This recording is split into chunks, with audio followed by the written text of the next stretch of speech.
game recently, and there was two very different managerial styles. One of them was pointing every pass where he wanted to go, literally. I remember you saying that you like to give players the tools to sort it out for themselves. Are you sceptical of that sort of management, where someone is literally kind of putting the pass in play before it happens? No, I just think it's a reflection of personality and character. I just think people do things in different ways. I don't think there's a right or wrong way to do it, but it has to suit your kind of personality and your character more than anything else. Or I certainly think there's merit. I think our role is to help players on game day. That's our role. How you do that, I think, really depends, like I said, on kind of your personality and your character and your methodology. But no, I think there's they both can be equally effective as long as they're I guess authentic in terms of the person you are. You're speaking also about the difference between sort of more valid criticism of your team and then criticism of yourself. And remember, you name-checked Nuno in that as well, talking about, if you've got these years of experience, maybe you command a bit more respect. Were you slightly referring to his time here at Tottenham, and what did you mean by those comments? Did you think that he was maybe wasn't given the respect he deserved while he was there? No, I don't think it's about giving the respect. It's just that, like I said, there's a real easy way to kind of dismiss a person on the back of something not working out, because that's what it is. It obviously didn't work out from here, but like I said, he did a great job at Wolves, and it's almost like when he got appointed at Nottingham Forest, people were almost underwhelmed by it, and I couldn't see why, because he's got a strong CV and he's already proven himself at this level. So yeah, it's just I think like I said, sometimes we sort of very dismissive of people's kind of experience in a role, which I think increasingly more so in today's world, experience I think is probably a key factor into how you navigate management. John? We talked about your Christmas Day. How much of a sacrifice is it to be so far away from your family? It's not something people think about, is it? Yeah, look, I think all these things are balanced out. It's a sacrifice in fact, in the terms of I think Christmas is an important time of the year. I really do. I think I've always I know my childhood, I've always cherished memories of Christmas and spending it with the family, but ultimately we've also made a decision as a family to kind of go down this route, and you take the benefits of that in terms of me being able to do something I'm really passionate about, and when that happens, sometimes it's at the sacrifice of things, especially for family members. I'm sure my kids and my wife would prefer to be with me as well. I hope so anyway. But like I said, it's just the choices you make and the sacrifices, and all families make sacrifices. Ours no different. What will you do when you make it? Obviously, you're going to make the call home. Then what will you do? Well, we obviously got training. We've pushed it back to late evening because I think it is important for the players to spend the day with their families and the staff. I'll have a quiet morning, mate. I'll speak to my family and then just get on with my day. I think with Ben Godfrey, there's a stopgap in January, is there? Sorry? No, we're starting naming players, are we? No. Let's wait till after Christmas for that. Okay. Thanks. We'll just see, mate. I'm kind of hoping that I've been really good this year because I've got a fair Christmas list for Santa, so we'll see what I get.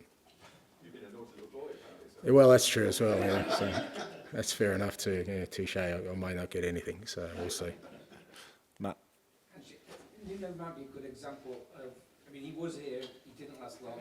He was criticised. He was probably unpopular with supporters. You played completely opposite type of play. The football is very different, and you were also criticised. Will people criticise anything? Yeah, I think so. I think that's the case, Matt. And that's okay. That's like I said. I think we sometimes I said, I think last week, in today's world, we kind of search for perfection, and it just doesn't exist. You know, you kind of, whatever road you go down, there's going to be some pain, there's going to be some challenges, and you know, if you're always kind of seeking this, you know, people say, okay, well, I should be more, you know, I don't know, defensive minded in my approach. So that means I need to temper my attacking approach, make it a little bit more defensive to achieve perfection. And or, you know, if you're too defensive, you know, people say, you know, you should be a little bit more attacking. For what purpose? To be perfect? Well, none of that exists. So, you know, and I think there are some people who will always just look at it in black and white terms of just results, and you can't change that opinion. You know, if I'm winning, then I'm great, and my system's great, and my beliefs are great, philosophy's great. If I'm losing, everything's... So, you know, like I said, with these kind of things, I tend to sit in the grey of just saying, well, let's just see, you know, maybe we'll end up being something nice if we let it grow. How do you view the table, the league, the competition at this point? Take Liverpool out, it's all very close and confused. Yeah. What do you think? I think it's an unusual year, and I think it'll stay an unusual year. I just got a sense that, like I said, Liverpool, you know, obviously are in a great moment, but everyone else, I think, is having challenges. Maybe Chelsea is still okay squad-wise. They're having challenges with, you know, with injuries, which means that in a very competitive league, it doesn't take much for kind of, you know, a team to get disrupted in terms of their form. Because you look at sort of probably, yeah, from second or third down to, I don't know, position 16, like any given week, anyone can win in those. And the spread of points is not as great as you would expect this time of year.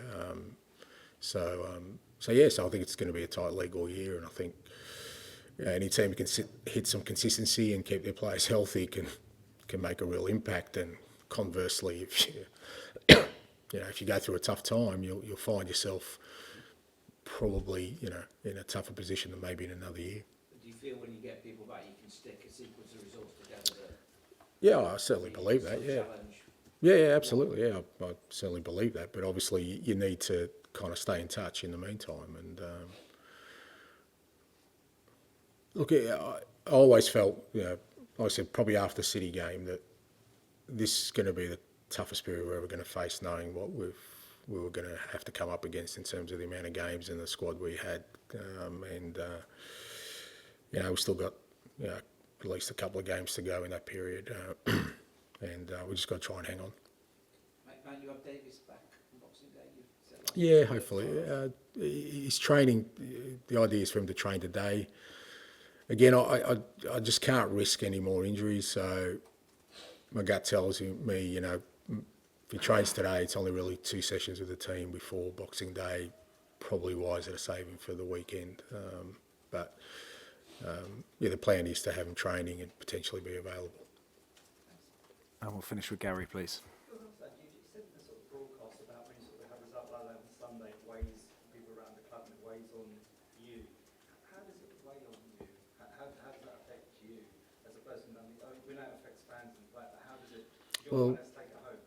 Well, because I'm responsible for it. You know, I'm the one that's kind of choosing the path we're on, and you know, it's difficult, and you know, I don't like seeing, like I said, our supporters, you know, having to experience a game like that, and I don't like the players, you know, giving everything and feeling the way they do, and all the staff, because everyone works hard, and they're all doing a great job, you know, but ultimately, a day like the weekend, everyone kind of leaves fairly, you know, deflated and disappointed and unfairly judged, in my opinion, and that's my responsibility. So, of course, it weighs on me. It weighs on me very heavily. But as I keep saying, my biggest responsibility is to try and change the course of this club and bring success to it. And as much as, you know, I take it pretty hard, I still feel like my role is to make sure that we stay the course. Obviously, January's a tricky window, like you said, and how realistic,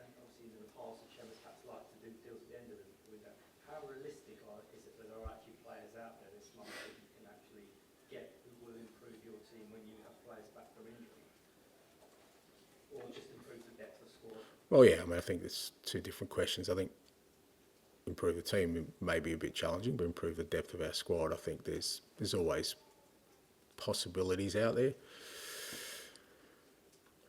I think it's a bit more challenging this January because of the way European football's set up, because sometimes in January you would have find maybe a couple of clubs out of Champions League contention that were thinking, well, you know what, we're not in the Champions League, so maybe just release a couple from our roster, and so that doesn't exist now because all European competitions are kind of still in the balance. So that probably adds another layer of difficulty to it.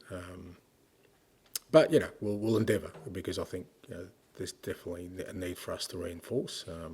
We'll just see how successful we are in that. Thank you. Okay, thank you, guys. Merry Christmas, everyone. Safe. No worries. All the very best going there. Thank you. Merry Christmas, mate. Thank you, bro. How are you?